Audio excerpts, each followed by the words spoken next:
E olha só, agora vamos falar de coisa séria, porque hoje vocês aí que acompanham as lives, acompanham o canal, vocês devem ter visto, rolou não diria um atentado, né, mas assim, uma ameaça contra a nossa militante Amanda Vettorazzo. Eu até poderia ler, ter aqui uma notícia que foi publicada na Gazeta do Povo, né, casa de coordenadora do MBL é pichada por vândalo com frases pró-Palestina. A casa de Amanda Vettorazzo, uma das coordenadoras nacionais do Movimento Brasil Livre, foi vandalizada na madrugada dessa sexta-feira com ofensas e mensagens pró-Palestina. Nos muros da residência, localizada em Taboão da Serra, na Grande São Paulo, foram pichadas palavras e frases como Palestina livre, fascista e tudo é visto, em tom de ameaça, além do símbolo do anarquismo. E aí, Jota, você acha que a Amanda tem razão pra ficar apreensiva, assustada com isso que aconteceu?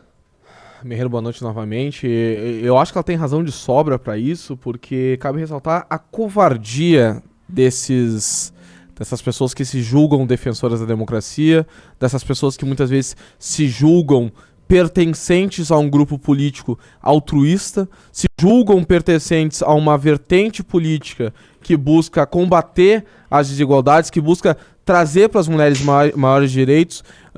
Esse grupo não somente se contradiz ao ficar ao lado de forma tácita e covarde de um grupo terrorista, mas também de uma corrente política que muitas vezes prejudica a liberdade social, econômica, desenvolvimento pessoal das mulheres, mas também ataca covardemente uma casa com duas mulheres.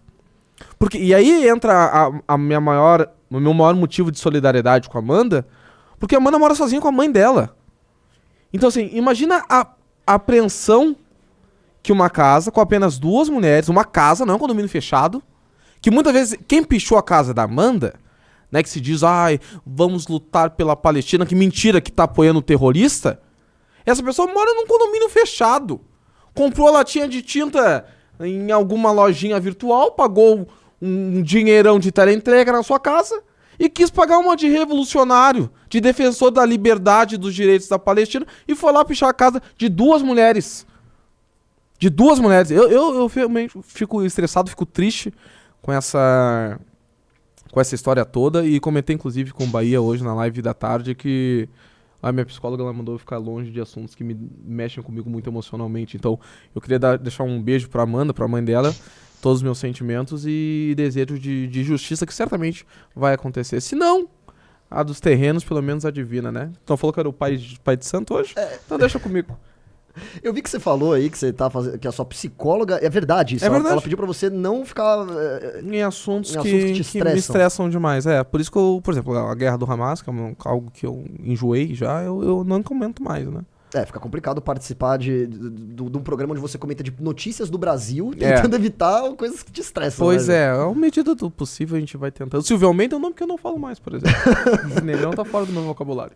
Ô, Batista, e aí, ó, eu vejo esse caso aí e eu acho muito... Você colocou na tela, Bahia, a imagem aí pro pessoal? Porque eu imagino que isso deveria ser algo que comoveria a imprensa e o Brasil, né? Você ter uma pessoa, que é uma figura pública, mulher, né? Uma pessoa do sexo feminino, que sofreu, que é vítima de um ataque tão bizarro, tão grotesco desse, né? Com a própria casa sendo pichada aí, com fascista e tal.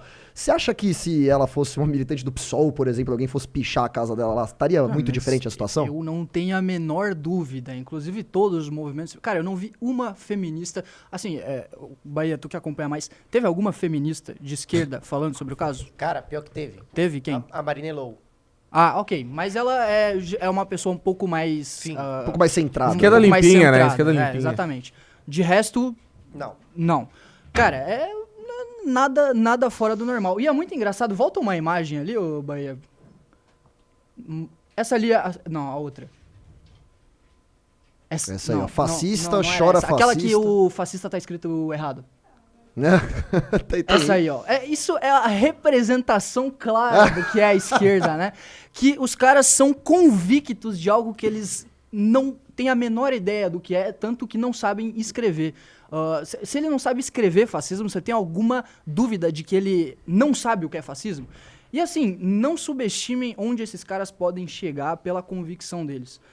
O maior exemplo que eu sempre dou é quando o Bétega foi torturado lá na UFSC. Quando a gente estava indo para lá, antes de acontecer o momento lá embaixo tava escrito: com nazi é sem massagem, MB lixo.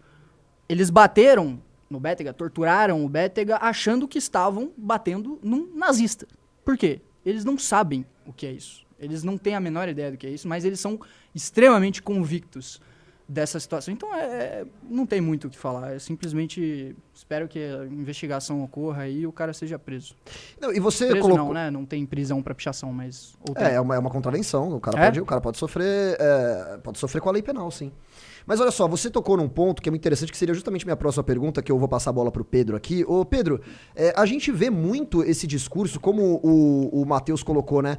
Nazista é sem... como é que é? Sem massagem? Como é que é? Com nazi é sem massagem. Com nazi é sem massagem, é fogo nos racistas, fascistas não passarão. E no final das contas, quem define o que é racismo, quem é racista, quem é nazista, quem é fascista, são essas pessoas. E aí a gente vê essa tentativa de homicídio contra o Bétega, essa ameaça contra a Amanda. Você acha que esse tipo de discurso, ele justifica uma escalada de violência que, na sua opinião, vem acontecendo? Você acha que isso está acontecendo ou não?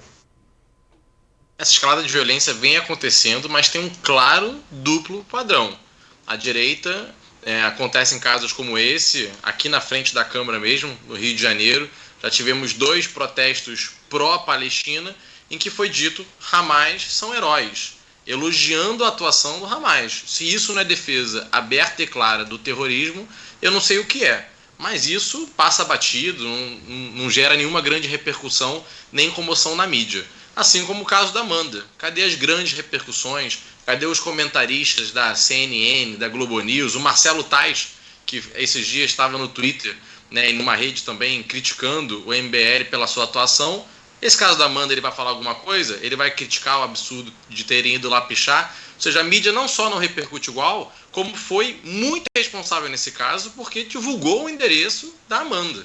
Então, além de não repercutir, não cobrir o caso, da mesma forma como cobriria se fosse a pichação numa casa com ameaças, com palavras, com xingamentos de um deputado do PSOL, do PT, ainda colaborou para o vazamento, e eu não vi nenhum pedido de desculpas. Então tem um claro duplo padrão com relação a isso. A escalada de violência, para mim, é real e não justifica para qualquer lado, mas quando é com um lado, um peso é um, e quando é com o outro, o peso é outro.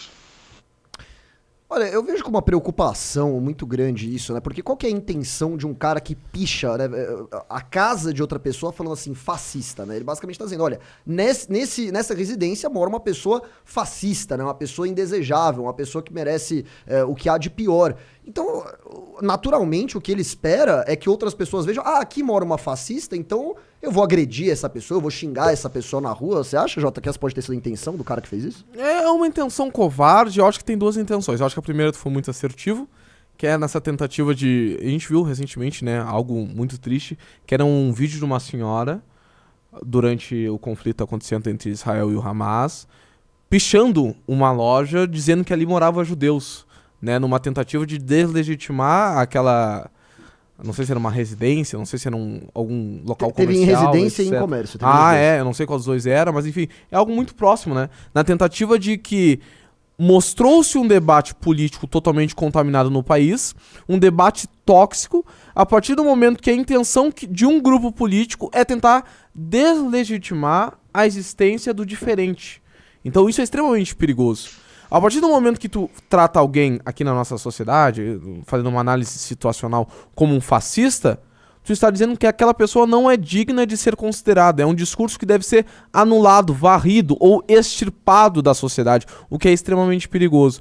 Mas cabe ressaltar aqui também que esse é um posicionamento que é incentivado muitas vezes pelo próprio presidente Lula.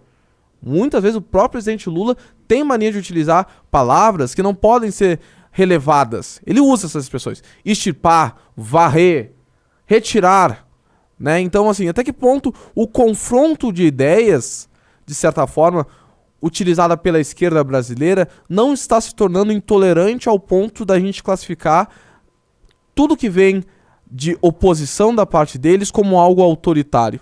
Então você não rebate mais argumentos, você rebate pessoas, você rebate grupos, você rebate estruturas, na tentativa de conseguir uma hegemonia de discurso, né? O que eu acho extremamente perigoso. Posso fazer uma pergunta? Por favor, Bahia. Quando o Batista citou o caso do Bétega, quando aconteceu o Bétega, a esquerda não só repercutiu, como negou o caso. Ou Falaram apoiou, que foi- né? Às vezes eles apoiaram falaram também que quem Muita agrediu. gente Né? apoiou. Falaram que foi uma armação, que foi uma régua. Fora que da Amanda rolou. também.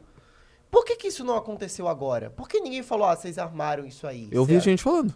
Você viu? Eu vi gente falando. Ô, louco. Eu vi gente falando. No Twitter bastante. Você vai no tweet de alguma das matérias, não lembro se é da Folha, que repercute isso da Amanda, tem vários comentários daquilo. Isso é pouco pra fascista, merecia muito mais, tinha que ter entrado. Assim, é uma bizarrice.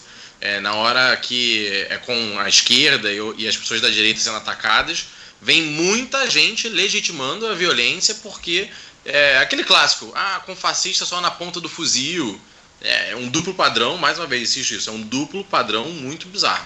Olha, tem um cara no chat falando aqui, que eu não vou nem falar o nome da pessoa, mas ele acusou aqui que um certo gordinho aí, que já falou uns absurdos em relação a gente, um cara bolsonarista, inclusive, falou que era armação do MBL, né? Então, assim, isso acontece sim, Bahia. A primeira coisa que esses caras fazem é ou deslegitimar, e aí é muito engraçado, né? Não vem aquele discurso de ouvir a palavra da vítima, né? Então eles deslegitimam a palavra da vítima primeiro, e se não, eles apoiam mesmo abertamente o que aconteceu, porque afinal de contas, tratando-se de uma fascista na cabeça dessas pessoas, quem é fascista merece o que há de pior, então acaba sendo totalmente justificável, né? E só pra continuar com esse negócio do fascista, essa tática de chamar qualquer um que não é socialista de fascista é desde a União Soviética. Os stalinistas chamavam os trotskistas de fascistas, chamavam os sociais-democratas da Europa de fascistas. Então é uma tática muito, muito antiga.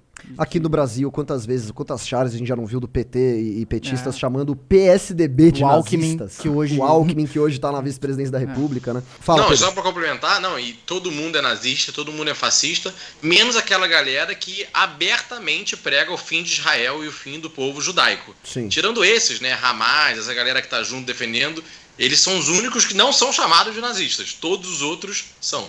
Mas, Pedro, a capacidade desses caras de deturpar o significado de palavras como nazista é tão grande, essa capacidade, que eles conseguem chamar até Israel de nazista. Vocês devem ter visto isso na internet, várias pessoas falando que Israel é um estado nazista. Quer dizer, um estado judeu também pode ser um estado nazista. Pois é simplesmente bizarro. Vira e mexe, eu recebo, Renan, sou de outro estado. Renan, sou de São Paulo. Renan, sou de não sei o quê. Você quer ir no congresso, tá com alguma dificuldade? Renan, não tô com grana, que às vezes a grana, você tá pensando no PEC todo. Se inscreve aqui, nós vamos entrar em contato com você. Você vai no congresso. Vai entrar em contato nossa equipe com você. A galera entra mesmo. E a galera vai... Você vai conseguir no congresso. Vai ser o maior evento de política do ano.